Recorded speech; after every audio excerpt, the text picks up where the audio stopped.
Welcome to this episode of Meet the Scholar. In this series, we talk with organizational behavior scholars, members of the OB division, find out about their research and a little bit about them as well. In this episode, we're welcoming Dana Harari from Technion in Israel. Dana, welcome to Meet the Scholar. Hi, thank you so much for having me, Mike.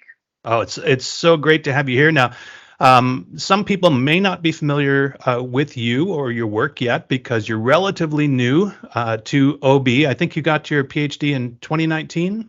Is that right? Exactly. From Georgia Tech. And so why don't you tell us a little bit about what made you want to pursue a career in OB? So my undergrad is actually in engineering, and after 2 years of studying everything about computing and physics and math and all that stuff, I took my first kind of management OB class with Dana Harari, and I just remember this aha that I had sitting in this class. I had so much fun. I was like so impressed that someone can do this for a living. And then when I got involved in research, that's where I got really, really excited about the opportunity to kind of do this for a living.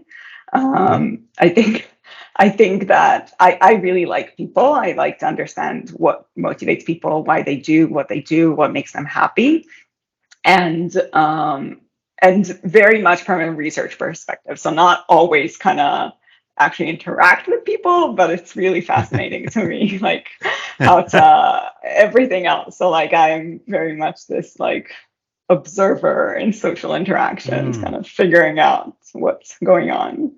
Boy, I think that resonates with a lot of people, myself included, that maybe we just, a lot of us are a little bit introverted and maybe we don't want to like be in the thick of things, but we like to watch what's going on and try to figure out why the things are happening. So yeah, that's great. I first became familiar with your work when you published a meta-analysis on perfectionism in JAP. And having struggled with that a lot myself, I found that really interesting. I mean, perfectionism didn't you find it's kind of a double-edged sword for people at work, isn't it? Yeah, and it was really interesting to me because, even kind of working before I started this job, before I came to academia, I really remember this like advice about, so what's your biggest weakness? And then saying like, oh, you should always kind of answer, I'm a perfectionist. And then really realizing that perfectionism maybe seemed to be beneficial, but how actually is it beneficial, especially when you consider, performance and kind of these effects that may be contradictory of well-being and performance. So even if it is beneficial for performance, which we don't find, and we do find these null effects on performance, it does have these very detrimental effects for well-being that I think a lot of people who are very perfectionist would also agree with that. Absolutely. Yeah, I think it was the failure-based perfectionism that really resonated most with me, of wanting to avoid those situations where I might fail. Yeah. And so that kind of led into an overall research stream, right, on well-being and those sorts of things. So why don't you tell us a little bit about the kinds of things that you're interested in studying? So I am really interested in these duality of something that maybe is beneficial for performance, but maybe is not very good for well-being. So these are kind of the big outcomes that I really care about in my research. And what I am also really interested is in these duality of actually maybe duality is not the right word here, but really examining how the things that people do outside of work ends up affecting their work. So that's where my interest in helping is, because, helping is not a behavior in someone's roles. No one is role definition or expectations are defined as you need to help other people. So it is this kind of extra role behavior at work that ends up affecting employees' work.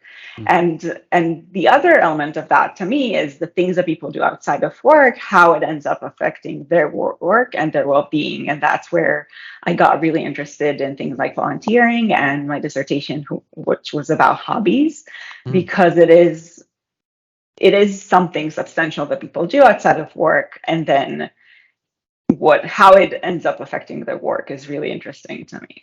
Mm, yeah.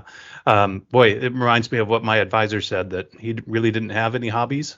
He worked and and spent time with his family, and he felt like he didn't have time for anything else. But And we can talk about that. and Yeah. and my advisor would always say that to me. She was like, but what do you know about hobbies? And I'm like, I don't know anything about hobbies. No I one don't here have any does hobbies. that. I don't have any hobbies. That's why it's fascinating to me. And that's where it got really interesting to me, because we all kind of also think that this is something that is detrimental, right? Like if a PG student would go to their professor and they will tell them, oh, guess what? I adopted this hobby. I'm now going to spend 20 hours a week doing something that is not my dissertation. Very few advisor would be like, oh, that's great. I think that's a wonderful idea. You're probably going to be so successful at your work. But, if you think about hobbies, you do expect them to be beneficial in some ways, Right. but managers probably don't encourage that. So, Sure, right. But if we take a more long-term perspective on someone's overall well-being, which is what you're doing in your right. research stream, then that stuff really, really matters. And maybe we need to rethink how we advise doctoral students, in fact, right? Well, so you mentioned helping, and you have this paper that's coming out in AMJ that looks at helping, and specifically on how people respond to help at work. So, can you talk a little bit about kind of how you got this idea that people can be threatened by other people helping them at work? Yeah, so maybe this is a good time to say that the paper is about anticipatory helping. So Hmm. we look at this idea that most of the research kind of is very it is not clear what type of helping it examines.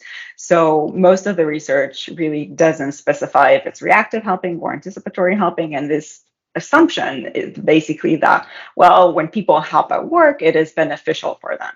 But what happens when that help is anticipatory, and then we argue that it is threatening? And I got thinking about that when I think I was in my third year of the PG student, and I was at this seminar. And I remember going to the professor and saying something like, I think your analysis is really interesting. I think you should consider maybe analyzing it with, like, I think it was like negative binomial regression or something like that. Um, Mm-hmm. and then kind of offering, I'm just doing that for another paper, like maybe I can help you with that. And I remember like seeing her reaction. I was like, oh, she did not like this offer to help. She does not want me to help her. And it was clear she did not want my help Mm. in that, or probably in anything else at that moment. We have all been Um, there. Yeah. I don't know if you've been there as the offerer or the Mm-hmm. yeah, but anyway, and it got me really thinking about these different types of helping, and how the research is actually pretty oblivious to these different types of helping, and especially with status. So I was also wondering if, because I was a PG student and she was a professor, if that kind of triggers different things for her. Like if I was a peer, maybe she would not care that I offer to help her. So I got really thinking about this helping and status Mm-hmm. relationships. So that's it Very got me good. really interested in Right. So that. that anticipatory helping really is when you are thinking what someone else needs, and then you go ahead and offer it, right? Whereas reactive helping is like they ask you for help, and then you give it. And so this anticipatory helping can be more threatening to people, you suggest, right, than reactive helping. Yeah, exactly. Okay. So you also look in this, so across the four studies in this paper, boy, so many more AMJs are becoming multiple study papers for OB scholars. But you looked at the status of the helper and how that might affect how threatened people are from this kind of help. So can you talk us through that a little bit? So people are threatened when they are offered anticipatory helping because it makes them feel that the other person thinks that they're incompetent or that they don't think that Hmm. they could do the task by themselves, which then threatens their self competence. It Hmm. really makes them view themselves negatively, which then triggers these threat reactions and these negative outcomes. So when a high status or a peer status person does that, it is much more threatening because in general people care much more about high status people. So when a low status person offers the help, it is not as threatening because in general people care less about what low status people think about them. And it is also much more likely that the high status person will view these behaviors from a lower status person as something that is consistent with their status. So maybe they even view the lower status person doing that as a behavior that is supportive. You know, Hmm. low status people should anyway support high status people. So Hmm. when they offer to help, maybe it's not because they think they're incompetent, but it's because their job to do this stuff for me Hmm. because I'm a higher status person. So let me get this straight. Did you collect all new data after you got the R&R?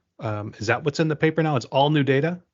It's all new data. So it Wow. was in different iterations. So the first R&R, I think I honestly don't remember Mm. the sequence, but I think in the first R&R we ended up collecting maybe two new studies, and then the second R&R we ended up collecting another study, Mm. and so it was just over time. Right. So the review process took a very long time, Took a long especially time. because every time we needed to collect this new data. Yeah. Right. But the evidence appears to be really strong now. So it sounds like the review process really helped you. Yeah, the review process was very long, but it was very so like if I think back about what we originally submitted and the paper now, it is clear to me that the paper is much better. So Mm-hmm. I think the review process and the reviewers really pushed us to make a much bigger contribution through the study designs and through the theory building and all that stuff. So ultimately, the final paper is a much better Mm-hmm. product because of that process. And we had a really great AE who was she was very good at kind of taking the different perspective, and it was just a really positive experience. That's great. It's Yeah. yeah, peer review is not always a really positive I experience. mean, So I'm glad it was in this situation. I will be lying if I'll say that um, I thought that at every single point during the review Mm. process. Not at all, Sure. but when I look back at what we submitted and the final product, it's clear to me that it's a Yeah. much better paper. Okay. So what comes next for you? What kinds of things are you working on now? Yeah, so that's a great question. So I'm working on kind of pushing forward my hobbies paper. Mm-hmm. So I'm working a lot about that on that, and I'm really interested in anticipatory behavior. Mm-hmm. So anticipatory advice. I also really am interested in how status affects all these interactions. Um, so I do still wonder if maybe when a lot of people Sigal Barsaid would always say to me, I really like this paper, but it makes me really doubt all my interactions with PhD students because I give advice all the time and maybe And it's they're not not asking helpful, for it. and maybe I shouldn't be doing that. Yeah. And finally we agreed that maybe this framework is very true in these interactions where high status people and peer, like when there's not a very dramatic status distance between high status and peer and low. Mm-hmm. So ultimately I said to her, you're not the high status that we're talking about. When someone of your stature gives advice or helps, this is a good thing. I don't think anyone would be threatened by it. Right. So I'm really still interested if this will hold when people are really, really high status, Yeah. because I don't think people would be threatened in the same way. Hmm. Um, Yeah. yeah, That sounds interesting. Yeah. It'd be interesting to see if it has different effects, anticipatory advice versus anticipatory helping. Yeah. Look forward yeah, for another AMJ to come out in a couple of years that yeah. unpacks that. 5, 6 years I'm there. Okay.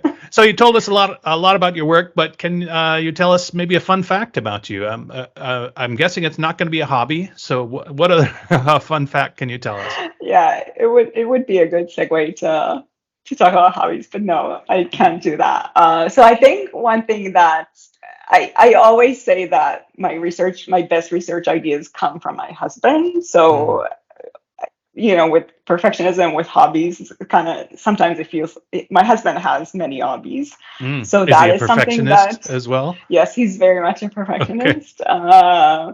So that is something that where I get a lot of inspiration. And one thing that is more personal is that I have two daughters. So I had my first daughter in the fourth year of the PhD program. Wow. Yeah. And then I had my second this last year, and she's going to be one in a couple of days. Ah, that's great. Yeah.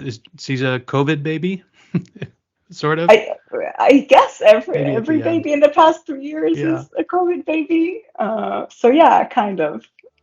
That's great. Wow, I'm sure they're wonderful, and I hope that you can bring not only your husband but also your daughters to Academy one year, so we can meet the whole family. Yeah, I don't see that We'll happening. see. Maybe Okay. someday. All right. Well, thank you, Donna, so much for taking time with us, and best wishes for your future research and career. Thank you so much, Mike. Thank you so much for having me.